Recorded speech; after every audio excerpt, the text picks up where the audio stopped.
मॉडर्नायझेशनच्या नावाखाली हल्ली आपण बघितलं की महिलांमध्ये पण व्यसनांचं प्रमाण वाढतंय. तर ह्या व्यसनांमध्ये अल्कोहोल असेल किंवा टोबॅको असेल किंवा वेपिंग असेल, तरुण मुलींमध्ये स्पेशली कॉलेजमध्ये जाणाऱ्या मुलींमध्ये पण हे दिसून येते. तर त्याचाही इम्पॅक्ट आपल्या म्हणजे ओव्हरऑल जे आरोग्य आहे त्याच्यावर होतोय. अँझायटी म्हणा, डिप्रेशन म्हणा, या सगळ्या गोष्टींचं प्रमाण कुठेतरी वाढायला लागलंय आणि प्रत्येक जण आपण आपला स्ट्रेस लेवल कमी करण्याकरता काही ना काहीतरी शोधत असतो. मग इझिली अवेलेबल काय आहे? तर मग ह्या गोष्टी सगळ्या इझिली अवेलेबल आहेत. मग मी त्याचा आधार घेते, मी त्याचा आसरा घेते. ह्या सगळ्याचा परिणाम तुझ्या PCOS वरती होणार आहे, फर्टिलिटी वरती होणार आहे, मेन्स्ट्रुएशन वरती होणार आहे. तर पूर्वी आपण बघितलं तर साधं म्हणजे नळाला पाणी येणं हे पण अवघड होतं की त्या विहिरीवर जाणार, नदीवर जाऊन पाणी आणणार, कष्टाची कामं जास्त होती. ती कामं कमी झाली आहेत आणि थोडं मशीन्स आणि मॉडर्न टेक्नॉलॉजी स्वयंपाकघरात इंट्रोड्यूस झाली. मग तेव्हापासून तिच्या हालचालींवर पण मला असं वाटतं की बंधनं आल्यामुळे पण हा इम्पॅक्ट जास्त दिसून येतो का? PCOS नावाचा एक आजार आहे, त्याला आम्ही पॉलिसिस्टिक ओव्हॅरियन सिंड्रोम म्हणतो. याच्याविषयी काही वर्षांपूर्वी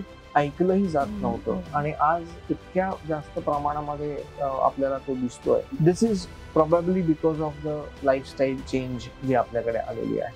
त्याच्याच बरोबर मेन्स्ट्रुअल डिसऑर्डर म्हणजे मासिक पाळीचे जे आजार आहेत त्याचं प्रमाण वाढलेलं दिसतं. मूल व्हायला, दिवस राहण्याकरता थोडंसं जास्त स्ट्रगल करावं लागतंय आजच्या जोडप्यांना. तर तुम्हाला समजा एखादा मेसेज द्यायचा असेल तरुण वर्गाला किंवा प्युबर्टल ऑनसेट झालेल्या मुलींना, कुठल्या ना कुठल्या स्वरूपाचा खेळ खेळत राहा, कारण ओबेसिटीची बीज ही त्या वयोगटामध्ये रुजली जातात.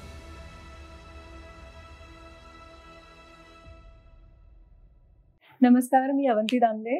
आज आपल्या उघडघडच्या पॉडकास्टमध्ये आपल्या बरोबर आहेत पुण्यातले सुप्रसिद्ध गायनेकोलॉजिस्ट डॉक्टर चैतन्य गणपुले.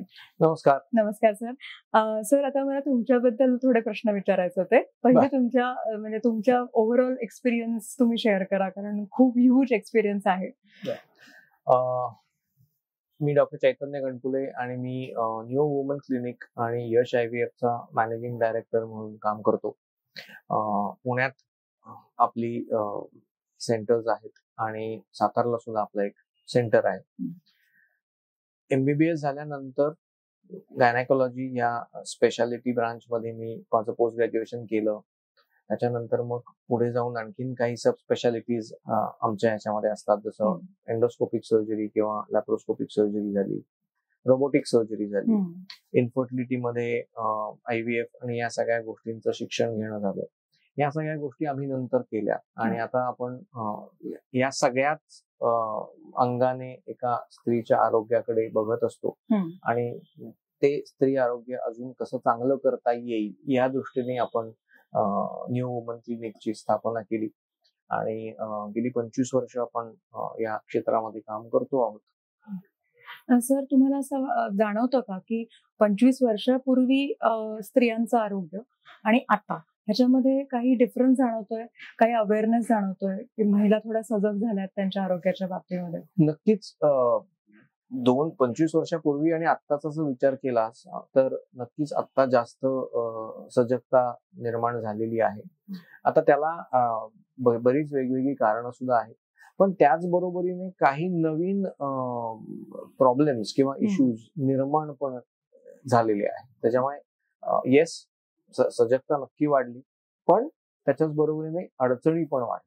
ओके. सो अशा काही स्पेसिफिक अडचणी तुम्हाला मेन्शन करायला आवडतील का की ज्या जास्त दिसतात आत्ताच्या ह्या सगळ्या बायकांमध्ये, ज्या मॉडर्नायझेशनच्या अंडर काम करतात किंवा स्ट्रेस हँडल करतात? गेल्या काही वर्षांमध्ये स्त्रियांचं एकंदरीतच समाजातलं स्थान बदललंय. पूर्वी खूप मुली काम करायच्या नाहीत, घराच्या बाहेरचं काम करायच्या नाहीत. आता त्यांना घरातलं काम तर करायला लागतंच टू सम एक्सटेंट. अजूनही आपल्याकडे तेवढं हे आलेलं नाहीये की 50% मी जर बाहेरचं काम करत असेल तर 50% घरातलं काम सुद्धा पुरुषांनी करावं.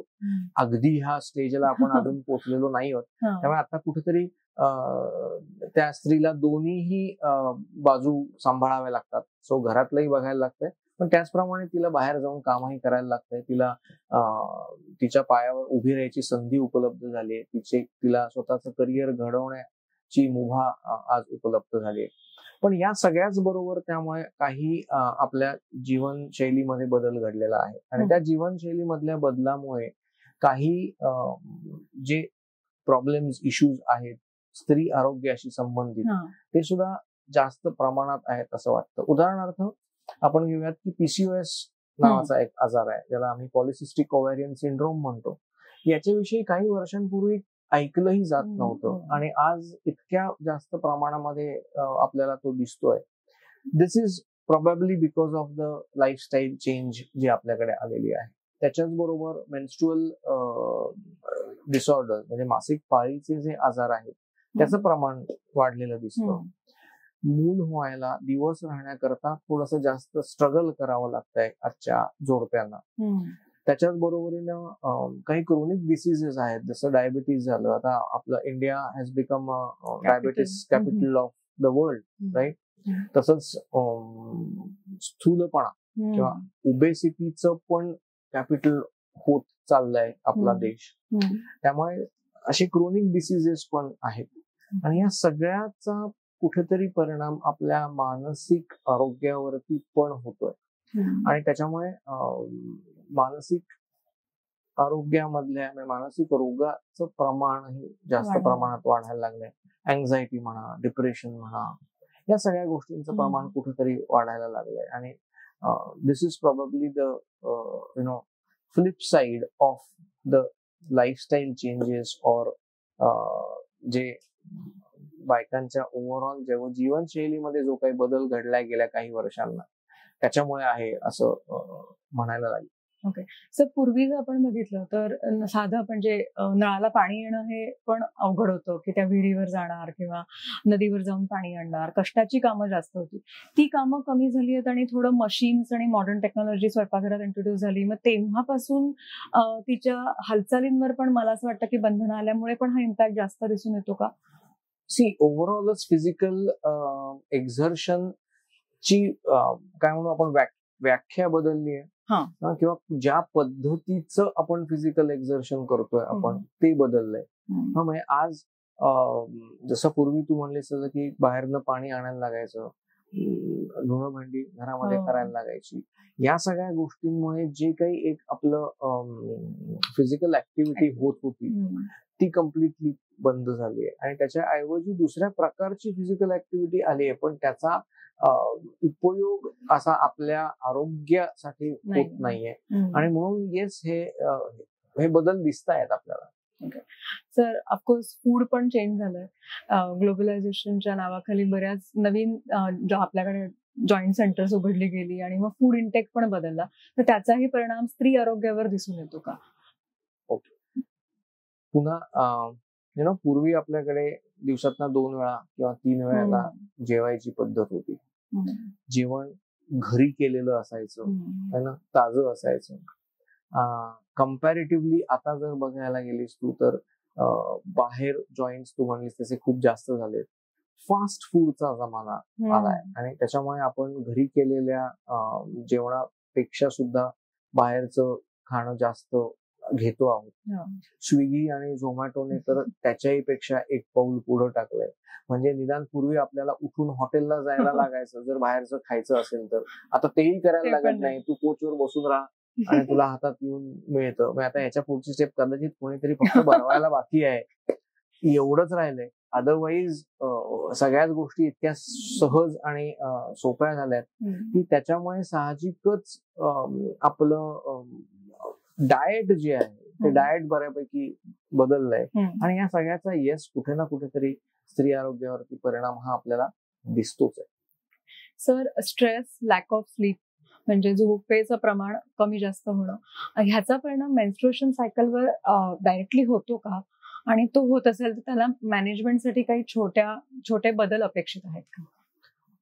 ह्या तिन्ही गोष्टींचा डायरेक्टली इफेक्ट आपल्या मेन्स्ट्रुअल हेल्थ वरती होत असतो. सो उदाहरणार्थ आपण स्ट्रेस घेऊयात. पूर्वी ज्या पद्धतीचा स्ट्रेस होता त्या प्रमाणामध्ये आता खूपच जास्त प्रमाणामध्ये स्ट्रेस आपल्याकडे आहे. आपल्याला डेडलाईन्स आजकाल खूप असतात आणि वर्क पॅटर्न कम्प्लिटली बदलला गेलेला आहे. IT क्षेत्रामध्ये जी काय बदल घडले त्याच्यामुळे आपल्याला आपली प्रगती झाली का, तर हो, आपली नक्की प्रगती झाली. पण ही सगळी प्रगती होत असताना झालंय काय की आपल्याला प्रायमरीली सोर्स आपल्याकडे काही नाही आहे, राईट. म्हणजे आपण कोणासाठी तरी काम करतोय. उदाहरणार्थ युरोप मध्ये बसलेल्या कंपन्यांसाठी आपण बॅकएंडला काम केल्यासारखं करतोय. US मध्ये असलेल्या कंपन्यांचं बॅकएंडचं काम आपण करतोय. सो आपल्या लोकांना त्यांच्या टाइमलाईन प्रमाणे काम करावं लागतं. सो त्यांची टाइमलाईन तरी युरोपियन टाइमलाईनला जरा तरी आपण मॅच करतो, कारण 4-4.5 तास मागं आहोत. पण युएसचं तर अगदीच उलट आहे. म्हणजे युएसच्या कंपन्यांबरोबर जर काम करायचं असेल तर आपल्या इथल्या लोकांना संध्याकाळी 6 नंतर किंवा दुपारी 2 नंतर काम करायला सुरुवात करावी लागते, and which goes on till say 2 o'clock at night. So तुझं सगळं दिनक्रमच बदलून गेलाय.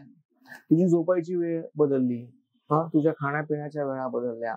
या सगळ्यामुळे कॉर्टिसॉलचं सिक्रिशन खूप जास्त होतं स्ट्रेसमध्ये, आणि त्याचा इफेक्ट मेन्स्ट्रुअल इरेग्युलॅरिटी वरती होतो. It creates menstrual irregularities. Sleep pattern हा सुद्धा पुन्हा दुपारी झोपलं आणि रात्री झोपलं तर दोन्ही सारखंच आहे का, तर असं नाहीये. Okay, so there is a reason why we sleep at night, and there is a reason why we are awake in the morning. आणि त्यामुळे there is that वेगवेगळ्या हॉर्मोन्सचं जे सिक्रिशन आहे ते सिक्रिशन तुमच्या डे अँड नाईटच्या ह्याच्यावर अवलंबून असतं. त्यामुळे अंधार झाल्यावरतीच काही हॉर्मोन्स सिक्रेट होणार असतात की जे जर उजेड असेल तर होणार नाही. त्याच्यामुळे इट्स नॉट द सेम. आणि या सगळ्यामुळे इस्ट्रोजन आणि प्रोजेस्टेरॉन चे हॉर्मोन्स आहेत ज्याचं culmination, so it's an orchestra, ज्याचं culmination is the menstruation. Okay, so त्या इस्ट्रोजन आणि प्रोजेस्टेरॉन वरती जो काय इफेक्ट होतो त्याच्यामुळे मेन्स्ट्रुअल इरेग्युलरिटीज होतात. डाएट पॅटर्न वरती पण अवलंबून आहे, कारण शेवटी डाएट पॅटर्न मुळे ओबेसिटी किंवा स्थूलतेचं प्रमाण वाढत चाललंय. आता स्थूलपणा आला की पुन्हा आपल्या जी चरबी असते त्या चरबीमध्ये इस्ट्रोजन हॉर्मोन असतो. जेवढी जास्त चरबी तेवढं इस्ट्रोजनचं प्रमाण शरीरामधलं वाढलं, पुन्हा इम्बॅलन्स झाला इस्ट्रोजन आणि प्रोजेस्टेरॉनचा, आणि त्याचा इफेक्ट पुन्हा तुझ्या मेन्स्ट्रुएशन वरती होतो. आणि या सगळ्याचाच एक परिणाम आपल्याला मेन्स्ट्रुएशन होताना दिसतो. ओके, सो झोप पण म्हणजे सर्काडियन रिदम जर मेंटेन होत नसेल तर तुमच्या मेन्स्ट्रुएशन वर नक्कीच त्याचा lack of physical activity is again one of the reason. पण त्याचा डायरेक्टली इम्पॅक्ट मेन्स्ट्रुएशन सायकल किंवा PCOD ट्रिगर होणं ह्याच्याशी असोसिएट आहे का? डायरेक्टली म्हणशील तर नाही, पण अल्टिमेटली फिजिकल ऍक्टिव्हिटी कमी झाली, तुझं फॅट बर्निंग कमी झालं किंवा कॅलरी बर्निंग कमी झालं, so that calories are getting accumulated in your body, तुझं वजन वाढतंय. ह्या सगळ्याचा परिणाम तुझ्या PCOS वरती होणार आहे, फर्टिलिटी वरती होणार आहे, मेन्स्ट्रुएशन वरती होणार आहे. So lack of physical activity may not be directly related to your menstrual irregularities, but indirectly it is definitely related to your menstrual irregularities. मॉडर्नायझेशनच्या नावाखाली हल्ली आपण बघितलं की महिलांमध्ये पण व्यसनांचं प्रमाण वाढतंय. तर ह्या व्यसनांमध्ये अल्कोहोल असेल किंवा टोबॅको असेल किंवा वेपिंग असेल, तरुण मुलींमध्ये स्पेशली कॉलेजमध्ये जाणाऱ्या मुलींमध्ये पण हे दिसून येते. तर त्याचाही इम्पॅक्ट आपल्या आपण म्हणू शकतो की स्त्री म्हणजे ओव्हरऑल जे आरोग्य आहे त्याच्यावर होतोय. नक्कीच होतोय. कुठल्याही प्रकारचं ऍडिक्शन हे आरोग्यासाठी चांगलं नाहीये हे आपल्याला माहितीये, कित्येक पिढ्या माहितीये, कित्येक वर्ष माहितीये आपल्याला, राईट. पूर्वी काय होत होतं, एक सोशल स्टिग्मा होता म्हणून म्हणा, किंवा तेवढ्या स्ट्रेस लेवल्स नव्हत्या म्हणून म्हणा, पण ह्या सगळ्याचं ऍडिक्शनचं प्रमाण महिलांमध्ये रिलेटिव्हली कमी होत, राईट. आता काय झालंय, जसं मॉडर्नायझेशन आलं, जसं सोशल चेंज झालाय, जशा मुली बाहेर पडायला लागल्यात, तसं त्यांचे स्ट्रेस लेवल्स पण वाढले, राईट. नाव प्रत्येक जण आपण आपला स्ट्रेस लेवल कमी करण्याकरता काही ना काहीतरी शोधत असतो.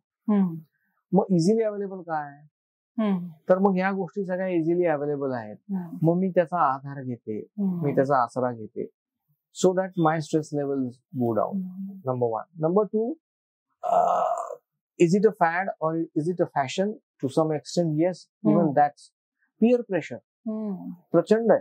ओके, अरे हे काय तू नाही करत, असं आपल्याला कोणी म्हणू नये, किंवा तिथे आपण त्यांच्यापेक्षा आपण कमी आहोत असा कुठेतरी एक फील येऊ नये म्हणूनही कदाचित याचं प्रमाण थोड्याफार वाढलेलं असू शकेल. पण या सगळ्याचा इफेक्ट किंवा इम्पॅक्ट हा आपल्या हेल्थवरती होणारच आहे. आणि हेल्थवरती जेव्हा आपण म्हणतो ना, त्यावेळेला आम्ही ऍज अ गायनेकॉलॉजिस्ट मी त्याच्याकडे 2 वेगवेगळ्या नजरेने बघतो. एक, effect on the overall health and effect on the reproductive health system. होतं काय, बऱ्याच वेळेला आपण जनरल हेल्थ वरती खूप कॉन्सन्ट्रेट करतो, पण रिप्रोडक्टिव्ह हेल्थ वरती तेवढ्या प्रमाणामध्ये लक्ष दिलं जात नाही. हा एक साधं उदाहरण सांगतो तुला, की IT क्षेत्रामध्ये या सगळ्यांना एक अॅन्युअल चेकअप नावाचा प्रकार असतो, राईट. प्रत्येक जण त्या अॅन्युअल चेकअप मधनं जात असतं, आणि त्याच्यामध्ये काय काय इन्क्लुडेड असतात, तर त्याच्यामध्ये बऱ्याच वेगवेगळ्या ब्लड टेस्ट इन्क्लुडेड असतात, सोनोग्राफीज इन्क्लुडेड असतात, राईट, आणि काही कन्सल्टेशन्स पण इन्क्लूड असतात. पण तू जर बघितलं तर ह्या सगळ्या पॅकेजमध्ये कुठंही रिप्रोडक्टिव्ह हेल्थ वरती पॅकेज नाही, किंवा त्याच्याशी रिलेटेड टेस्ट आहेत का, नाहीये. कार्डिओलॉजीशी रिलेटेड टेस्ट आहेत, डायबिटीसशी रिलेटेड टेस्ट आहेत, ओव्हरऑल तुमच्या थायरॉइडशी रिलेटेड टेस्ट आहेत, सो लिव्हर टेस्ट फंक्शन आहे, रिनल फंक्शन आहे, पण रिप्रोडक्टिव्ह फंक्शन, सिमेन अनालिसिस हे कुठे इन्क्लूड आहे का त्या पॅकेजमध्ये, नाही. आता या सगळ्या ऍडिक्शन्सचा सिमेन वरती इफेक्ट होतो का नाही होत, निश्चित होतो. पण ते कधी कळतं त्यांना, जेव्हा they start trying for a baby and then they find it difficult to conceive, आणि जेव्हा ते आमच्याकडे येतात आणि जेव्हा आम्ही हे करतो त्यावेळेला आमच्या लक्षात येतं की अरे याच्यामध्ये अडचण आहे, ही प्रॉब्लेम आहे, हा इश्यू आहे. मग त्यांना स्मोकिंग करतो का तू, हो करतो. Do you drink alcohol, yes I do drink alcohol, so मग प्रमाण काय त्याचं, वगैरे वगैरे. ह्या सगळ्या गोष्टी जेव्हा आपण विचारात घेतो त्यावेळेला आपण लक्षात येतं की अरे ओके फाईन, या सगळ्याचा इफेक्ट हा असू शकेल, पण तो लक्षात कधी आला. मग इयरली पॅकेज मध्ये तुम्ही हे इन्क्लूड केलं तर त्याची पण त्याला जाण येईल ना, आणि कदाचित त्याच्यामधनं काहीतरी चांगलं चेंजेस होऊ शकतात. आता हे सिमिलर एक उदाहरण, similarly it will be for a female partner also, right, पण हे नाहीये. सो ह्याचा अवेअरनेस कुठेतरी क्रिएट होणं गरजेचं आहे. ह्या टेस्ट त्याच्यामध्ये इन्क्लूड करणं पण गरजेचं आहे. मस्त, कारण का हा तर मला वाटतं कोणाच्या लक्षात न आलेला मुद्दा आहे की आता जरा अवेअरनेस असल्यामुळे वार्षिक चेकअप केलं जातं, पण गायनॅक चेकअप किंवा रिप्रोडक्टिव्ह हेल्थ चेकअप गायनॅकला सुद्धा पॅप स्मिअर केला जातो का, हो जातो. सोनोग्राफी केली जाते का, जाते. ब्रेस्ट एक्झामिनेशन केली जाते का, जाते. ब्रेस्ट सोनोग्राफी केली जाते का, जाते. सो त्याच्याशी रिलेटेड गायनॅक प्रॉब्लेम म्हणजे कॅन्सरची पॉसिबिलिटी आहे की नाही हे बघण्याकरता मी हे सगळ्या गोष्टी करतोय बाबा, असं होत आहे.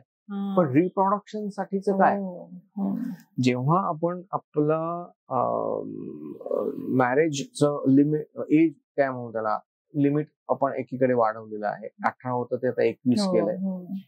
मुलींना त्यांच्या करिअरवरती तेवढंच कॉन्सन्ट्रेट करायचं असतं की जे पूर्वी तेवढं नव्हतं, आणि which is a very good thing, a welcome change. But at the same time this also should be, they should realise, त्या मुलींना सुद्धा हे रिअलायझेशन असायला पाहिजे की ह्या सगळ्या गोष्टींसाठी मला योग्य वय काय आहे. मग मी तो काय समजून उमजून, इन्फॉर्म्ड डिसिजन आपण ज्याला म्हणतो, समजून उमजून मी निर्णय घेतलाय की हे सगळं मला माहितीये, पण तरी सुद्धा मला आता मूल नकोय, मला आता आई व्हायचं नाहीये, आणि XYZ वर्षांनंतर मला आई व्हायचंय. सध्या मॉडर्न टेक्नॉलॉजी आपल्याकडे इतक्या छान उपलब्ध झालेल्या आहेत की त्याचा वापर आपण ह्या सगळ्यामध्ये करू शकतो. की समजा मला आज प्रेग्नन्सी नकोय, मला आज मूल नकोय, माझा प्लॅन आहे 5 वर्षानंतर आपल्याला ह्या सगळ्या गोष्टी करायच्या आहेत, पण 5 वर्षानंतर माझं वय 5 वर्षांनी वाढलेलं असणार, आणि त्याच्यामुळे जर माझ्या एजच्या क्वांटिटीवरती आणि त्याच्या क्वालिटीवरती जर परिणाम होणार असेल तर मी माझी एग्ज आज फ्रीज करून ठेवू शकते का? सो ते एग्ज मी 5 वर्षांनी जरी वापरली तरी त्याची quality would be of today, not 5 years down the line. And that is going to make a difference. So that is how we can, make use of these modern technologies to preserve our fertility. At the same time, आपण ज्या career आणि ह्या सगळ्या गोष्टींविषयी बोलतोय त्याच्यावरही मला concentrate करता येणार आहे. So the best of both worlds असं आपल्याला करता येऊ शकेल. सर, आता बऱ्यापैकी आपण जेव्हा सोशल मीडिया स्क्रोल करत असतो तेव्हा असं दिसतं की वेगवेगळे इन्फ्लुएन्सर्स काहीतरी सांगत असतात आणि मग मुली खूप ओव्हर कन्झम्पशन ऑफ सप्लिमेंट्स करतात. त्याचा पण काही ऍडव्हर्स इफेक्ट रिप्रोडक्टिव्ह हेल्थवर होतोय का? आणि तुम्हाला असं जाणवलं की हा चेंज दिसतोय अशा काही सप्लिमेंटच्या अतिरेकामुळे किंवा? मी ना याच्याकडे थोडस असं बघेन की सप्लिमेंट्स घ्यायची गरज का वाटते या मुलींना, आपण असं बघूया. ओके, बऱ्याच वेळेला त्याचं खरं कारण हे मला कष्ट घ्यायचे नाहीयेत. राईट? सो मला हवं ते खायचंय, मला हवं तेवढं खायचंय, मला व्यायाम करायचा नाहीये. कारण व्यायाम करायला ना खूप एक वेगळ्या प्रकारची कमिटमेंट लागते. राईट? आणि ती कमिटमेंट खूप कमी जणांमध्ये असते, म्हणजे इन्क्लुडिंग माय सेल्फ. ओके, खूप कष्ट करून उठायला लागतं आणि जायला लागतं त्या जिम मध्ये जायचं असेल तर. Right? So we are always looking for a quick fix, कुठलंही असू दे. अगदी आम्ही लहान मुलांचं पण मी उदाहरण देत असतो की जन्माला आल्यानंतर ब्रेस्ट मिल्क चांगलं का टॉप फीड चांगलं? ऑब्व्हियसली ब्रेस्ट मिल्क चांगलं. राईट? पण कधी कधी असं असतं की काही जणांना तेवढ्या प्रमाणामध्ये येत नाही मिल्क, ब्रेस्ट मिल्क, म्हणून मग पहिले 1-2 दिवस आपण टॉप फीड देतो. Right? The moment that baby gets use to that top feed, तर ते बनाया आहे, त्याला ओढायचं नाहीये. राईट? आणि नंतर तुम्ही ब्रेस्ट फिडिंगला द्या बरं त्या बाळाला, that baby refuses to have breast feed, कारण त्यात कष्ट आहे. सो हे it's wired that way and it's right from birth. आता हे माझं ओपिनियन आहे म्हणजे, but that's the reason why हे सगळे सप्लिमेंट्स आणि या सगळ्या गोष्टींच्या मागं बऱ्याच वेळेला आपण लागतो. आणि याचा परिणाम गरज आहे का इथपासून सुरुवात होती. राईट? गरज नसताना सुद्धा आपण करत असतो. आणि दुसरी गोष्ट ऍज अ क्विक फिक्स म्हणून येस, डेफिनेटली या सगळ्याचा परिणाम तर होणार आहे कुठे ना कुठे. सर, अवेअरनेस अबाउट कॉन्ट्रासेप्शन किंवा fertility preservation, sexual health improve झालेली दिसते का भारतामध्ये? आता असे चेंजेस दिसतात का आधीपेक्षा? थोडस अवेअरनेस आहे लोकांमध्ये, एस्पेशली मुलींमध्ये, तर असं दिसतंय का? आणि तो नसेल तर काय करायला पाहिजे? कुठल्याही कॉलेजमधल्या मुली किंवा युवतींसाठी आपण काय सांगू शकतो की हे करायलाच पाहिजे? ओके, जर तुम्हाला विचारशील की age at which a woman or a man had his or her first sexual intercourse or activity, तर ते वयाचं प्रमाण हे आधीचं आणि आजचं याच्यामध्ये नक्की फरक पडलाय. Okay, the age at which these young girls and boys are having sex for the first time is reducing day by day. पण आता ह्याला मॉडर्नायझेशनचा एक झालं आहे. राईट? पण हे मॉडर्नायझेशन होत असताना त्याच्या बरोबरीने सो याचा अवेअरनेस आहे का सगळ्यांमध्ये? हो, याचा अवेअरनेस आहे. म्हणजे आता मी I can have these all things at the age of say 16 also, 18 also, 14 also. Right? But तेवढ्याच प्रमाणामध्ये त्याचे जे त्याच्या बरोबरीने घ्यायच्या काळज्या आहेत त्याच्याविषयीचा अवेअरनेस वाढलाय का? नाही. सो कॉन्ट्रासेप्शनच्या विषयी अवेअरनेस वाढलाय का? नाही. सेक्शुअल हेल्थ विषयीचा अवेअरनेस वाढलाय का? नाही. So if tomorrow I am going to have multiple sexual partners for example, what effect that is going to have on my sexual health and overall health, याच्या विषयीचा awareness वाढलाय का? नाही वाढलेला. त्यामुळे झालंय काय की एकीकडे we are indulging in to the activities which we weren't in the past, but at the same time त्याच्या बरोबरीने घ्यायची काळजी ही कुठेतरी कमी पडतीये असं नक्कीच आहे. काय आमच्याकडे टर्मिनेशन साठी, प्रेग्नन्सी टर्मिनेशन साठी येणाऱ्यांचं प्रमाण वाढलंय का किंवा जास्त आहे का as compare to what it was 20 years back? Yes, नक्कीच आहे. त्यामुळे आम्हाला, मला इस्पेशली मी सगळ्यांना सांगत असतो की बाबा रे, use contraception. You don't want no pregnancy at this point of time, right? There is no point in going in whether this is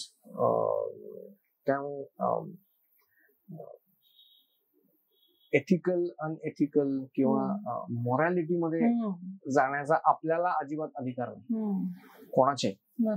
पण ऍटलिस्ट आपण त्यांना हा तरी सल्ला देऊ शकतो ना की हे प्रिकॉशन्स घ्या, ही काळजी घ्या, सो दॅट त्याचे जे आफ्टर इफेक्ट्स आहेत ते आपण कुठेतरी कमी. काही टिपिकल आढळलेली मिथ्स किंवा टॅबूज तुम्हाला जाणवतात मेन्स्ट्रुएशनच्या बाबतीमध्ये किंवा फर्टिलिटीच्या बाबतीमध्ये किंवा सेक्शुअल हेल्थच्या बाबतीमध्ये? असे काही टिपिकल मिथ्स आहेत लोकांच्या मनामध्ये, अशी काही जाणवली इतक्या वर्षाच्या प्रॅक्टिस मध्ये? नाही, मी असे मिथ असं स्पेसिफिकली मिथ म्हणून जाणवलेलं नाहीये. पण तुला म्हणलं की त्याच्या बरोबरीचे ह्या ज्या काळजी घ्यायच्या गोष्टी आहेत ना, त्या माहिती नाही. That's itself is a big myth की ह्याच्यातनं काहीच होत नाही. I mean everything is just fine. हीच एक मोठी मिथ आहे की जी आपल्याला ऍक्च्युअली ब्रेकडाऊन करायला पाहिजे, तोडायला पाहिजे आणि त्याच्यावरती चर्चा व्हायला पाहिजे. ती होत नाही. म्हणजे रिप्रोडक्टिव्ह हेल्थ बद्दल तुम्ही जो हा शब्द म्हणालात ना की रिप्रोडक्टिव्ह हेल्थ, मला असं वाटतं की लोकांना त्या अवयवांची हेल्थच्या दृष्टीने विचार करायला पाहिजे हेच माहिती नाही. म्हणजे सगळ्यांना हृदयाचा विचार करतात किंवा डायबिटीस होऊ नये म्हणून काय करायचा ह्याचा विचार करतात, पण का मल्टिपल पार्टनर्स नाही पाहिजेत किंवा early onset of sexual activity नाही पाहिजे, ह्याच्या मागे हा विचारच नाहीये की आपल्या अवयवांची किंवा आपल्या ओव्हरऑल हेल्थची काळजीच्या दृष्टीने हा विचार केला गेला. So I would rephrase the saying what you said की अर्ली सेक्शुअल ऍक्टिव्हिटी नाही करायला पाहिजे असं म्हणण्यापेक्षा we will say that what precautions should we take if we are going to have early sexual activity, because again as I said we are no one to say yes or no on this particular topic. प्रत्येकाचा choice आहे, freedom आहे आणि त्याच्यामुळे yes काळजी काय घ्यायची हे आपल्याला बोललं गेलं पाहिजे. एक काळ असा होता की जेव्हा आई कुठल्याच बाबतीत मुलीशी काहीच बोलायची नाही, राईट? त्याच्यानंतर मग एक काळ असा आला की ज्या वेळेला आई मुलीबरोबर वयात येताना काय बदल घडतात, पाळी यायला लागते म्हणजे काय होतं, ह्या गोष्टींविषयी चर्चा करायला लागली. त्याच्यानंतर एक काळ असा आला की ज्या वेळेला ह्या सगळ्या गोष्टींविषयी आपण शाळेमधनं बोलायला लागलो, राईट? त्याच्यानंतर एक काळ असा होता की जेव्हा आपण गुड टच बॅड टच अशा स्वरूपामधनं सेक्शुअल एज्युकेशन आपण लोकांचं द्यायला लागलोय. पण अजूनही त्या सगळ्यामध्ये contraception, sexual health, different kind of infections याच्याविषयी डिस्कशन तेवढ्या प्रमाणामध्ये होताना दिसत नाही की जे आता ऍक्च्युअली इन्क्लूड करायची वेळ आली की आईने मुलीला समोर बसून हे केलं पाहिजे, सांगितलं पाहिजे की बाई ग ह्या गोष्टी होऊ शकतात, असू शकतात. त्यामुळे जर तुला असं वाटलं की हे करायचंय तर त्याच्या बरोबरीने या बाकीच्या गोष्टी ज्या येणार आहेत त्या कशा तुला टाळता येतील, याच्याकरता तुला काय काय करता येईल ह्याचाही विचार कर, असं खरं म्हणजे डिस्कशन करायची वेळ आहे.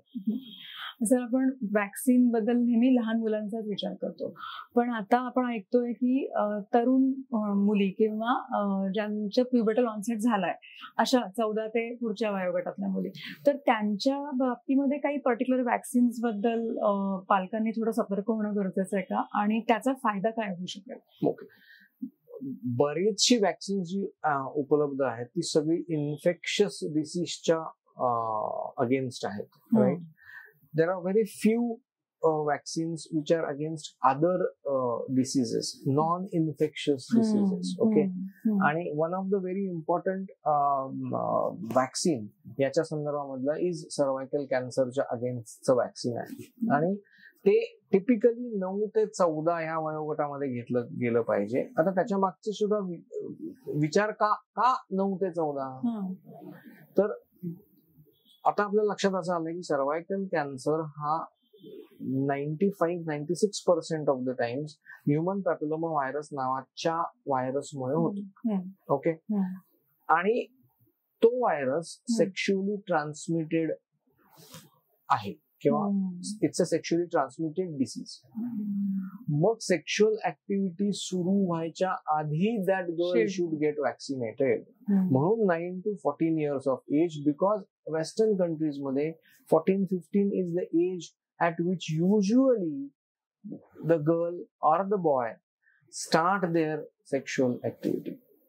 आपल्या देशातलं हे वय किती आहे हे अजून कोणाला खरं माहिती नाही. पण आपण बऱ्याच गोष्टी या त्यांच्या फॉलो करतो आहोत. त्यामुळे कधी ना कधीतरी ही वेळ येणार आहे की आपल्याकडे सुद्धा around that time probably both boys and girls will start having sexual activity. म्हणून ते तसं आहे. आणि त्यामुळे ह्या एका वॅक्सिन विषयी खूपच जास्त अवेअरनेस क्रिएट करणं गरजेचं आहे. कारण that is the only cancer which is preventable by vaccine, because it is secondary to some kind of infection. Okay.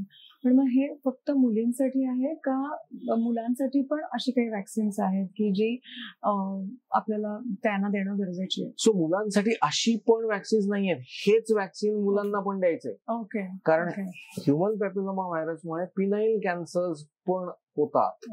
So असं नाही की फक्त सर्वायकल कॅन्सर होतो, मुलांमध्ये पण कॅन्सर होतो. पिनाईल कॅन्सर म्हणतात त्याला. त्याच्यामुळे त्याच वयोगटातल्या मुलांना सुद्धा हे वॅक्सिन देणं गरजेचं आहे की जे आतापर्यंत तेवढ्या प्रमाणामध्ये आपण त्याचा अवेअरनेस क्रिएट केलेलं नाहीये. मुलींमध्ये द्यायला पाहिजे याचा थोडाफार तरी अवेअरनेस क्रिएट झालाय, पण मुलांमध्ये द्यायला पाहिजे याचा अवेअरनेस तर काहीच नाही आपल्याकडे. HPV वॅक्सिनचं तुम्ही सांगितलं की 9 ते 14 आणि मग त्याच्याविषयी पण थोडीशी भीती असते तर किंवा एक मुलींच्या मनामध्ये त्याला लहान असल्यामुळे, तर त्याच्याबद्दल तुम्ही थोडीशी अजून माहिती देऊ शकाल का? थोडंसं ब्रीफ आपण करतो ना. HPV vaccine is a very safe vaccine. त्याचा अभ्यास खूप वर्ष झालेला आहे आणि त्याच्यामध्ये फार कमी आणि तुरळक प्रमाणामध्ये काहीतरी ऍडव्हर्स इव्हेंट्स दिसलेत. म्हणजे काय की जिथे इंजेक्शन दिले तिथे थोडासा लालसरपणा आलाय किंवा तो 2 दिवस दुखलंय, एखाद्याला कधी कोणाला तरी फीवर थोडासा आलाय वगैरे वगैरे. ह्याच्या पलीकडे जाऊन सिरियस ऍडव्हर्स इव्हेंट्स ह्या दोन्हीपैकी दोघांमध्ये म्हणजे मुलींमध्ये किंवा मुलांमध्ये कोणामध्येच दिसलेले नाहीयेत. ओके. पण मग समजा प्रेग्नन्सी एखादी व्यक्ती प्लॅन करते तर हे वॅक्सिन आपण त्याच्या आधी किती दिवस म्हणजे समजा 9 ते 14 ह्या वयोगटामध्ये नाही घेतलं तर ते कसं प्लॅन करावं? कारण का मे बी आता थोडं अवेअरनेस आल्यामुळे काही मुलींना आत्ता कळलंय की असं वॅक्सिन आलंय, तर मग त्याचा काही इम्पॅक्ट प्रेग्नन्सीवर असतो का? किंवा लग्नाच्या आधी त्यांनी घेतलंय असं काही असेल तर अशा वेळेस काय करायला पाहिजे? So it is said that we have to avoid pregnancy for at least 6 months from the last dose. आता 9 ते 14 वयोगटामध्ये घेतलं असेल तू तर 2 डोस पुरेसे होतात. 14 वर्षानंतर जर घ्यायचे असतील तुला तर 3 डोस घ्यावे लागतात. ओके. लास्ट डोस नंतर 6 महिने प्रेग्नन्सी अवॉइड करायचे. ड्युरिंग प्रेग्नन्सी तुम्ही हे देऊ शकत नाही वॅक्सिन.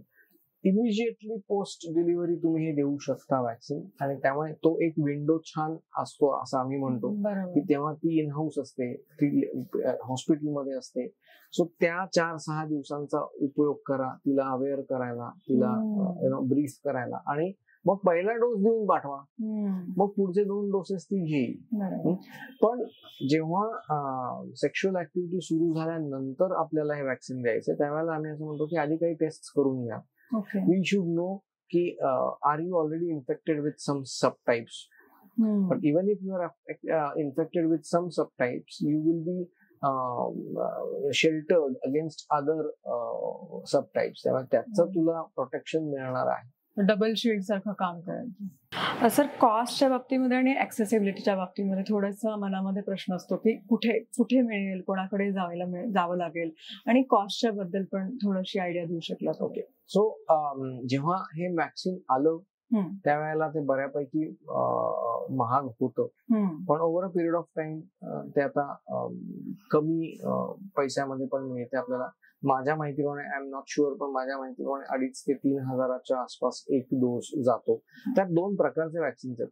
एक क्वाड्रुव्हॅलंट आहे की जे 2,500-3,000 जातं, आणि एक नोनाव्हॅलंट आहे जे 9 सबटाईप्सच्या अगेन्स्ट त्याचं प्रोटेक्शन आहे. पण that is still costly. It is around 10,000 per dose. त्याच्यामुळे जनरल सोसायटी साठी ते थोडंसं अजूनही बियॉन्ड रीच आहे. But a good part of it is की government of India has undertaken this as a primary aim, primary goal, आणि त्याच्यामुळे they are including cervical vaccine in the universal vaccination program, immunization program, UIP ज्याला आपण म्हणतो. आणि त्याच्यामध्ये already हे जारी केलेलं आहे त्यांनी आपल्याला GR, पण अजून अगदी अवेलेबल झालेलं नसावं बहुतेक. They have tied up with Serum Institute. Serum इन्स्टिट्यूटने इंडियन वॅक्सिन डेव्हलप केलंय त्याच्याकरता, आणि त्याच्या थ्रू जर गव्हर्नमेंटने द्यायला सुरुवात केली तर नथिंग लाईक इट, की जे होईल, which is a good news for all of us. तर तुम्हाला समजा एखादा मेसेज द्यायचा असेल तरुण वर्गाला किंवा प्युबर्टल ऑनसेट झालेल्या मुलींना, तर तुम्ही हा सांगाल की वॅक्सिन्स तुम्ही डॉक्टरांकडे जाऊन घेणं गरजेचं आहे, आणि रेग्युलर चेकअप पण. म्हणजे मला माहितीप्रमाणे बऱ्याच वेळा लहान मुली डॉक्टरांकडे जातच नाही. सगळ्या या तरुण मुलींना जे या साधारणपणे 9 to 15, 16, 18 एज ग्रुप मधल्या आहेत, त्यांना मला 2च गोष्टी सांगायच्या. एक, कुठल्या ना कुठल्या स्वरूपाचा खेळ खेळत राहा. ओके. कारण ओबेसिटीची बीज ही त्या वयोगटामध्ये रुजली जातात. त्याच्यामुळे तुमच्या हेल्थकडे तुम्हालाच लक्ष द्यायचं आहे. त्यामुळे कुठल्या तरी स्वरूपाचा मैदानी खेळ, आणि खेळ खेळत राहा म्हणजे चेस खेळू वजन कमी होणार नाहीये. त्यामुळे मैदानी खेळ खेळा. आणि वॅक्सिनेशनची वगैरे जबाबदारी ना कदाचित त्या मुलींवर नाहीच आहे, ती आई वडिलांवरतीच आहे. त्याच्यामुळे आपण त्यांना वॅक्सिनेशन स्वतःसाठी करून घ्या आणि गायनॅकला जाऊन दाखवा हे म्हणणं कदाचित it will be too much to expect. त्याच्यामुळे पण वजन आपलं आटोक्यात ठेवायची जबाबदारी मात्र संपूर्णपणे त्या मुलीवर आहे. आणि हे म्हणत असताना ना मला आणखीन एक गोष्ट खूप नेहमी सांगावीशी वाटते. मी नेहमी सगळ्या माझ्या पेशंट्सला पण सांगत असतो की जर वजन कमी करायचंय असा एक अजेंडा आहे, तर तो agenda is never a singular agenda or an individual agenda. तो कायमच त्या कुटुंबाचा अजेंडा व्हायला हवा. म्हणजे त्या मुलीला सांगायचं तुझं वजन कमी करायचंय, तुला आता वरण भात खायचंय, तुला किंवा काय जे काय डाएट दिलं असेल त्याप्रमाणे, आणि we are going to enjoy pizzas and burgers, असं नाही होत. असं नाही होत. So that you have to understand की तो सगळ्यांनी विडा उचलला पाहिजे की नाही हे असं आपल्याला तिचं वजन कमी करायचंय. So we should be a part of that entire journey. That's what actually I want to say for all these young girls. मागाशी तुम्ही उदाहरण दिलं की आपण मॉडर्न सायन्स आणि टेक्नॉलॉजी विषयी बोलताना की एग फ्रीजिंग, जसं मुलींचं वय वाढतंय तशी त्यांची शिक्षणाची म्हणजे मास्टर्सची जर वय बघितली तर एक 25-26 वर्षाची तरी होतातच मुली. त्यानंतर 2 वर्ष जॉब आणि मग लग्न, तर 28-30 वर्षापर्यंत हा कालावधी पुढे स्ट्रेच होतोय. तर egg freezing is a wonderful technology की जिथे त्यांना ही भीती नाही राहणार की आता अजून 5 वर्षानंतर जरी मी बाळाचा विचार केला तरी मला एक छान हेल्दी बाळ होऊ शकतो. तसंच आता आपण बघितलं की ऑपरेटिव्ह टेक्नॉलॉजीमध्ये पण बदल होतात. तर रोबोटिक्स याविषयी थोडंसं अजून तुम्ही सांगितलं तर खूप फायदा होऊ शकेल. सो रोबोटिक्सला जायच्या आधी ना आपण मॉडर्न टेक्नॉलॉजी विषयी बोलत होतो म्हणून आपण तिथनं सुरुवात करू की ऍडव्हान्समेंट जी काही इक्विपमेंट आणि इन्स्ट्रुमेंटेशन मध्ये झाली आहे हेल्थ केअर मध्ये. त्याचा उपयोग दोन प्रकारे होणार असतो. एक म्हणजे प्रिव्हेंटिव्ह मेडिसिन मध्ये त्याचा उपयोग होणार आहे आणि क्युरेटिव्ह मेडिसिन मध्ये त्याचा उपयोग होणार आहे. ओके, प्रिव्हेंटिव्ह मेडिसिन मध्ये त्याचा उपयोग कसा होतोय? उदाहरणार्थ आपण सोनोग्राफी मध्ये जेव्हा ऍडव्हान्समेंट झाल्यात त्याच्यामध्ये आता 3D सोनोग्राफी आली, राईट. आता 3D सोनोग्राफी आल्यामुळे मला डायग्नोसिस हे खूप आधी होऊ शकतं, कळू शकतं, right. Similarly MRI, CT scan सारख्या टेक्नॉलॉजी आल्या, त्याच्याने मला डायग्नोसिस आधी होऊ शकतो. आपल्याकडे खूप मोठा डेटा आहे. त्या सगळ्या डेटाचा आपण जर AI आणि मशीन लर्निंगचा उपयोग केला तर त्याच्यामधनं आपल्याला काही अल्गोरिदम्स डेव्हलप करता येऊ शकतात की ज्याच्यातनं परत अर्ली डिटेक्शन आणि प्रिव्हेन्शन साठी बऱ्यापैकी उपयोग होणार. So this is about advancement in the modern technology which can be utilized or put to use for prevention of diseases. Then the second aspect comes की ज्याच्यामध्ये क्युरेटिव्ह aspect आहे की आता झालाय, मग मला त्याच्यावरती जी काय उपाययोजना करायची आहे ती मला मॉडर्न टेक्नॉलॉजीचा वापर करून कमीत कमी त्रासात कशी करून घेता येईल, राईट. सो उदाहरणार्थ पूर्वी आपण ओपन सर्जरी करायचो आणि त्याच्यामध्ये संपूर्ण पोट उघडून ती शस्त्रक्रिया करायला लागायची. त्याच्यानंतर गेले काही वर्ष म्हणलं तरी सुद्धा 15-20 वर्ष झालेत त्याला. आता लॅप्रोस्कोपी म्हणजे दुर्बिणीतली शस्त्रक्रिया हा प्रकार आला की ज्याच्यामध्ये तू की होल मधनं सर्जरी करतेस. सो मोठं पोट उघडण्यापेक्षा छोट्या छोट्या की होल्स मधनं आपल्याला सर्जरी करता येते. आणि आता त्याच्या पुढे एक पाऊल जाऊन we are in the era of robotic surgeries, right.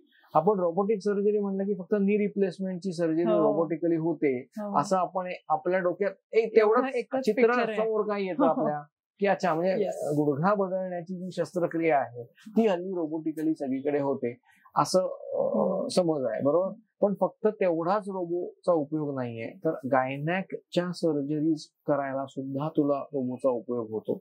आणि ते एक पाऊल पुढचं आहे, लॅप्रोस्कोपीच्या एक पाऊल पुढे येते. कारण त्याचे फायदे काही आहेत स्वतःचे की ज्याच्यामुळे if you ask me open का लॅप्रोस्कोपी का रोबोटिक, तर फायद्यावाईज रोबोटिक, मग next becomes laparoscopy and then becomes open surgery किंवा कन्व्हेन्शनल सर्जरी. कन्व्हेन्शनल सर्जरी करायलाच लागत नाही असं अजिबात नाहीये, पण ते करायला लागायचं प्रमाण खूप कमी झालंय आणि त्याच्यामुळे रिकव्हरी टाइम कमी झाला आहे. She can go back to work within very few days वगैरे वगैरे. एक प्रत्येकाचे फायदे आहेत. सो मग खर्चिक आहे ही बाब आणि गुंतागुंत कमी होते असं आहे. म्हणजे जर कंपॅरिझन करायला घेतली आपण की पूर्वीची जी पद्धत आहे त्याच्यापेक्षा गुंतागुंत जरा रिस्क कमी होते का, असं काही डिफरन्स जाणवतो का? थोड्याफार प्रमाणात हो. कारण आम्ही जेव्हा लॅप्रोस्कोपी करतो ना तेव्हा there is a magnification of 20 times. So आता लक्षात घे की मी जेव्हा कन्व्हेन्शनल सर्जरी करतोय तेव्हा मला जे डोळ्याने दिसतंय त्याच्यावरती मी डिसिजन्स घेतोय. आता डोळ्याला दिसणारं जर 20 पट मोठं झालं तर मला त्याच्यातले खाचाखोचा आणखीन जास्त चांगल्या प्रमाणात कळतील का? हो, कळतील, बरोबर. म्हणजे माझी कॉम्प्लिकेशन्सची पॉसिबिलिटी कमी झाली, माझं प्रिसिजन सर्जरी मधलं वाढलं, राईट. माझा कम्प्लिटनेस ऑफ द सर्जरी वाढला. उदाहरण आता हे सगळं मला कदाचित ऑन्कोला उपयोगाला पडेल किंवा कॅन्सर सर्जरीमध्ये. कारण जेवढा आजार तू पूर्णपणे काढशील शरीराच्या बाहेर तेवढा त्याचा हे जास्त आहे ना, सर्व्हायवल रेट जास्त आहे. सो कम्पॅरेटिव्हली देन लॅप्रोस्कोपी मध्ये मला आणखीन चांगलं बघायला मिळतं. As compare to laparoscopy, robotic मध्ये तुला 3D विजन असते. ओके, जेव्हा लॅप्रोस्कोपी आलं त्यावेळेला तुला डिफिकल्ट जायचं ते, कारण it was a 2D vision. Conventional surgery तू हाताने करते, so it's again a 3 dimension. Depth perception आहे तुझ्या डोळ्यांना, राईट? लॅप्रोस्कोपी मध्ये ते डेप्थ परसेप्शन गेलं. मी टीव्ही वरती स्क्रीन वरती आपण जसं 2D बघतो तसं बघून मला ते डेप्थ परसिव्ह करत जायचंय आतमध्ये. So there you need to have more skills आणि शिक्षण आणि त्याची प्रॅक्टिस, सगळ्याच गोष्टी आल्या. पण मग काय झालं, अच्छा इथं हे अडचणी येत आहेत का? मग टेक्नॉलॉजीने आणखीन ऍडव्हान्समेंट करायचा प्रयत्न केला and they succeeded in that and now you have got a 3D vision. Okay, आता 3D विजन मध्ये सुद्धा 2 प्रकारचे विजन्स असतात. एक ओपन कॉन्सोल असतो की ज्याच्यामध्ये तू 3D मूवीज बघायला जातेस तेव्हा तुला गॉगल घालून बघायला लागतो तो.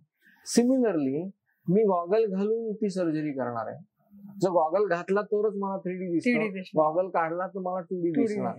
ओके, याच्या पुढे गेलो आम्ही आणखीन, आणि तो हे पण काढून टाकला, गॉगल पण काढून टाकला. ओके, सो मी बघतो आणि मी आतमध्ये बघितल्यावरती मला ते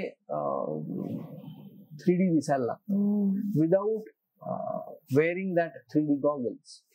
that is the technology which is there in रोबोटिकच्या काही सिस्टीम्स मध्ये आहेत असं म्हणून, कारण रोबोट पण वेगवेगळ्या कंपन्यांचे आहेत. सो त्याला काही सिस्टीम्स मध्ये ही पद्धत आहे. त्यामुळे प्रिसिजन आणि completeness of the procedure is much better with robotic surgery.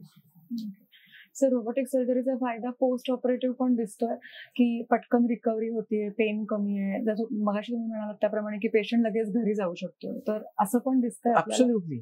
See, robotic सर्जरीचा एक खूप छान फायदा असा आहे ना की ऍब्सोल्यूट पेन नसतं. ऍब्सोल्यूट पेन नसतं. बऱ्याच वेळेला मला कुठल्याही प्रकारचं पेन किलर द्यायलाच लागत नाही. Isn't it wonderful? Yes. I mean, you are up and about, moving around without any pain. Nothing like it. Definitely. आणि मी I have tried and tested, कारण का मला स्वतःला अनुभव आहे की आईची पण झाली होती हिस्टेक्टॉमी आणि त्यावेळेस तिचं पेन एक 8 दिवस राहिलं. मी दुसऱ्या दिवशी टुणटुणीत होते, काहीच मला त्रास नको झाला. So I agree with that. Sir, पुढे थोडंसं रोबोटिक सर्जरी बद्दल अफोर्डेबिलिटीच्या दृष्टीने भारतामध्ये आता काय कंडिशन आहे आणि त्याच्याबद्दल तुमचं मत पण मला ऐकायला. कुठलीही टेक्नॉलॉजी जेव्हा येते त्यावेळेला ती महागच असते आणि over a period of time मग त्याचा कॉस्ट त्याची कमी कमी होत जाते. It's the similar thing even for robotic surgery. आज रोबोटिक सर्जरीला ऍडिशनल पैसे मोजावे लागतात का, तर हो मोजावे लागतात आणि ते बऱ्यापैकी आहेत. असं नाहीये की ते अगदीच अफोर्डेबल आहे म्हणून. पण एक जमेची बाजू अशी आहे की it is covered under insurance. त्याच्यामुळे तुम्ही जर व्यवस्थित तुमचा इन्शुरन्सचा प्रीमियम भरत असाल तर ती इन्शुरन्स कंपनी तुमचं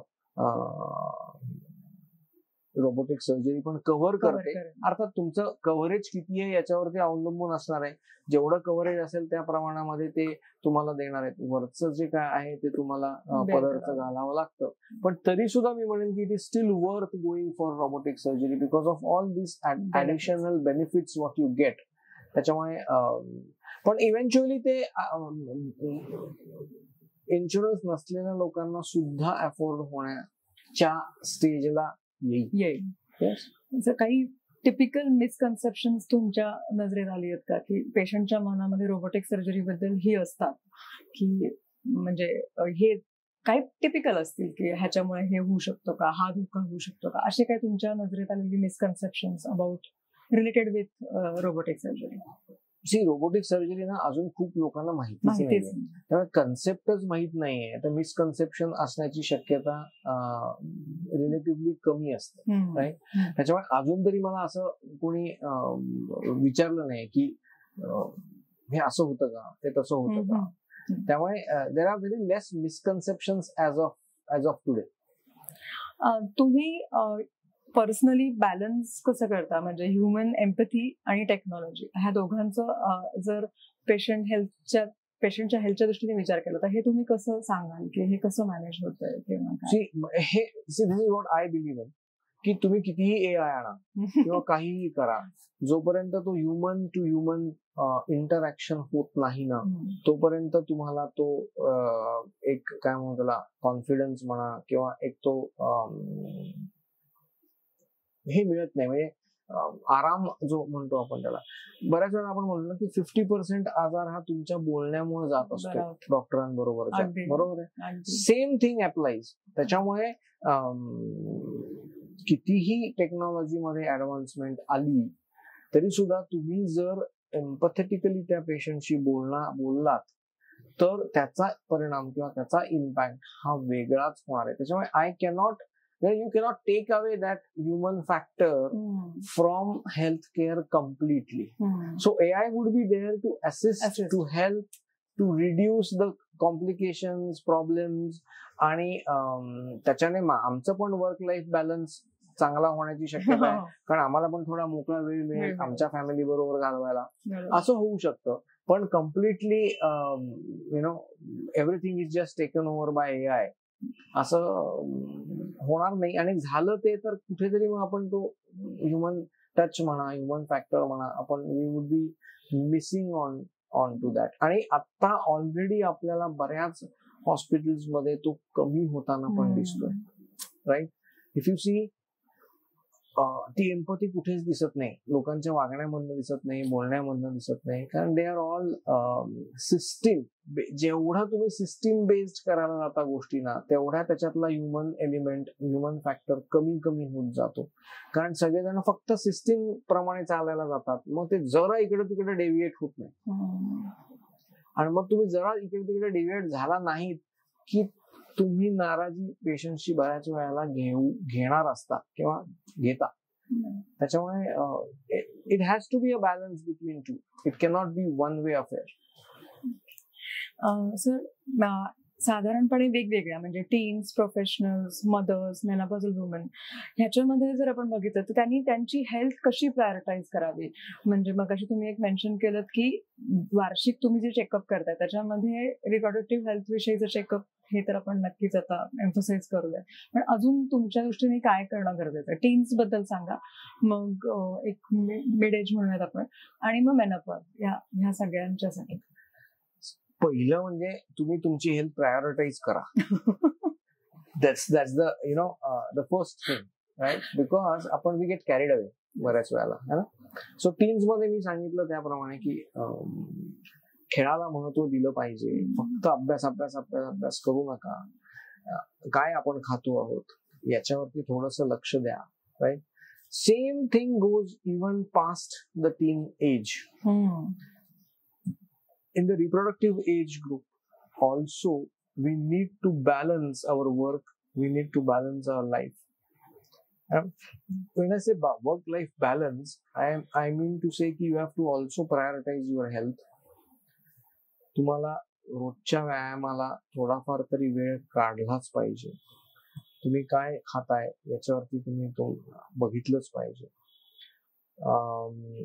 वार्षिक तपासण्या सगळ्या केल्याच पाहिजेत. आता जेव्हा वार्षिक तपासणी म्हणतो आपण तेव्हा ती वर्षातनं एकदा केली जाणारी गोष्ट, पण काही गोष्टी अशा आहेत की ज्या तुम्ही घरच्या घरी करू शकता. For example self breast examination.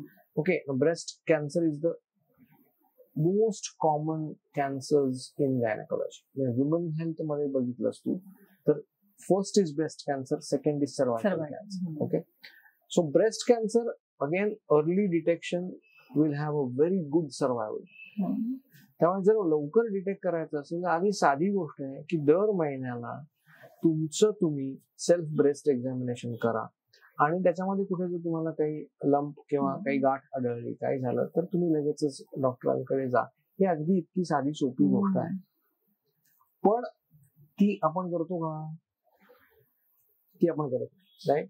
So तुमच्या आहारावर तुम्ही लक्ष द्यायला पाहिजे, तुम्ही व्यायामावरती लक्ष द्यायला पाहिजे, तुम्ही सेल्फ ब्रेस्ट एक्झामिनेशन वरती लक्ष द्यायला पाहिजे, तुम्ही इयरली चेकअप्स करायला पाहिजे. मी नेहमी सांगतो माझ्या सगळ्या मुलींना की स्वतःला वाढदिवसाचं गिफ्ट काय द्यायचं, तर स्वतःची हेल्थ ही गिफ्ट म्हणून द्यायची. म्हणजे काय की या सगळ्या तपासण्या दरवर्षी आपल्या वाढदिवसाला करून घ्यायचं. त्याचे रिपोर्ट दुसऱ्या दिवशी किंवा तिसऱ्या दिवशी येतील. सो अगदीच तो दिवस तुमचा वाया, तुमचा हे नाराजीमध्ये जात नाही किंवा स्ट्रेस मध्ये जात नाही, पण लक्षात राहतो तुमच्या. नाहीतर मागच्या वर्षी कधी केल्या होत्या, मी नोव्हेंबर मध्ये केल्या होत्या तपासण्या का ऑगस्ट मध्ये केल्या होत्या, you don't remember that, right? There are very few who are very methodical, की ज्याच्याकडे सगळं लिहिलेलं असतं आणि अगदी त्याला सगळ्या गोष्टी माहिती असतात, पण अशी खूप कमी लोक असतात. पण वाढदिवस सगळ्यांनाच आपला तरी नक्की लक्षात असतो. नवऱ्याचा बायकोचा माहिती नसला, लक्षात नसला तरी देखील स्वतःचा माहिती असतो की नाही, त्या दिवशी तुम्हाला हे गिफ्ट द्या, असं आहे. आणि मेनोपॉज जसं जसं जवळ यायला लागतो तसा तसा तुमच्या शरीरामध्ये परत बदल घडत असतात. उदाहरणार्थ इस्ट्रोजन प्रोजेस्टेरॉनचं प्रमाण कमी व्हायला लागल्यामुळे हाडं खिजून होण्याचं प्रमाण, ब्रेन फॉगिंग नावाचा एक प्रकार असतो, ओके, तो होत असतो. आणि ह्या सगळ्याला उपाय आहेत, ओके. या सगळ्यावरती आपण मात करू शकतो, ओव्हरकम करू शकतो, पण त्याच्यासाठी आपल्याला आधी कळलं पाहिजे की हे मला होत आहे. So again discussing these things with anyone who you can confide in, you should go ahead and do that. So mental health आणि रिप्रोडक्टिव्ह हेल्थ ह्याचाही काही एकमेकांशी रिलेशन आहे का, आणि त्याचा इम्पॅक्ट म्हणजे समजा इकडे काही कमी जास्त होत असेल तर त्याचा मेंटल हेल्थवर पण काही परिणाम होतो का, तर त्याच्याबद्दल काय सांगणार? Both the things go hand in hand, okay. Stress level वाढल्या तुमच्या की त्याचा परिणाम तुमच्या रिप्रोडक्टिव्ह हेल्थवर होत असतो, आणि मग रिप्रोडक्टिव्ह हेल्थवर त्याचा इम्पॅक्ट झाल्यामुळे समजा प्रेग्नन्सी राहत नाहीये, मूल होत नाहीये, त्याच्यामुळे होणारा जो स्ट्रेस आहे, सोसायटल स्ट्रेस आला त्याच्यामध्ये, फॅमिली स्ट्रेस आला त्याच्यामध्ये, इंडिव्हिज्युअल स्ट्रेस आला त्याच्यामध्ये, या सगळ्या गोष्टी आल्या ना, त्याच्यामुळे both of them go hand in hand. So if you feel that you have anxiety, if you feel that you are depressed somewhere, please माझं अगदी अर्ज असेल अशी की तुम्ही जाऊन ही डिस्कस करा कोणाशी तरी, चर्चा करा कोणाशी तरी. बोलण्याने अडचणी सोडवल्या जातात, सोडवता येतात, पण त्याच्यासाठी आपण जाऊन बोललं पाहिजे. तो ओपननेस यायला लागलाय, असं नाहीये की अजिबातच येत नाहीये, पण पूर्वी याच्याविषयी बोलायला सुद्धा आपल्याला सायकियाट्रिस्टकडे जायचं, सायकोलॉजिस्टकडे जायचं, आम्ही काय वेळी आहे. That's how we use to respond or react, right? That's changing, surely that's changing, पण अजूनही त्याच्यामध्ये अवेअरनेस यायची आवश्यकता आहे आणि ओपननेस येण्याची आवश्यकता आहे. सर आपण एक रॅपिड फायर घेऊया, म्हणजे सर तुम्ही चॉईस सांगाल तुमचं. सर कॉफी का ग्रीन टी, म्हणजे कुठला एक हॉर्मोनल बॅलन्सच्या दृष्टीने कुठला better option? Green tea. Okay. One lifestyle change आपण सांगू शकतो की ज्याच्यामुळे खूप डिफरन्स विमेन हेल्थवर दिसेल? Stop eating fast food. Okay. एखादं हेल्थ मिथ की जे पूर्णपणे गायब व्हायला पाहिजे? नाही, असं नाही सांगता येत. एखादं फेवरेट तुमचं फेवरेट की सेल्फ केअर मध्ये हे रिच्युअल पेशंट्सनी केलंच पाहिजे? As a self breast examination has to be done. So modernisation, modern women आणि त्यांचं आरोग्य ह्या दृष्टीने आपण आज खूप गप्पा मारल्या. मला ह्याच्याबद्दल खात्री आहे की प्रेक्षकांना बऱ्यापैकी प्रश्नांची उत्तरं मिळाली असतील, आणि तुम्हाला अजून काही डाऊट्स असतील तर तुम्ही आम्हाला कनेक्ट करू शकता, आणि आपल्या बरोबर सर असोसिएट आहेत तर आपल्याला सर अजूनही उत्तरं मिळतील. सो मी सरांचे मनापासून आभार मानते की त्यांनी ह्या अशा विषयावर इतकं छान एक्सप्लेनेशन दिलं. Thank you so much sir. धन्यवाद. आणि या एका महत्वाच्या विषयावरती आपण आज बोललोय. तू म्हणलीस तसं की कोणाला काहीही प्रश्न असतील तरी सुद्धा आमची कम्प्लीट टीम अवेलेबल आहे यांना मदत करायला. Thank you so much. थँक्यू.